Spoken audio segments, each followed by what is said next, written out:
بسم اللہ الرحمن الرحیم۔ ایک مسئلہ زکوٰۃ کے متعلق ہے۔ زکوٰۃ کا مستحق جہاں ایک غریب آدمی ہے وہاں یہ شرط ہے کہ وہ مسلمان ہو، کسی غیر مسلم پہ زکوٰۃ نہیں لگتی۔ زکوٰۃ کے مستحق ہونے کے لیے جہاں اس کی غربت ضروری ہے وہاں یہ بھی ضروری ہے کہ وہ مسلمان ہو۔ کوئی ایسا ادارہ جہاں اس چیز کا اہتمام نہیں ہوتا، مسلم کافر سب پر رقم خرچ کی جاتی ہے، تو اپنی زکوٰۃ خطرے میں ہرگز نہیں ڈالنی چاہیے۔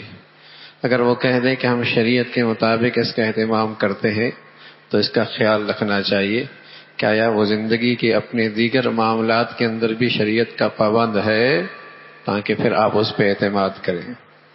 کہیں ایسا نہ ہو کہ آپ کی زکوٰۃ سودی بینکوں میں رکھی جا رہی ہو اور اس سے سود لیا جا رہا ہو، تو اس کا ایک معیار یہی ہے کہ وہ آیا اپنی زندگی کے دیگر معاملات میں بھی شریعت کا اہتمام کر رہا ہے، تب اس پر اعتماد کیا جا سکتا ہے، ورنہ اپنی زکوٰۃ کو ہرگز خطرے میں نہیں ڈالنا چاہیے۔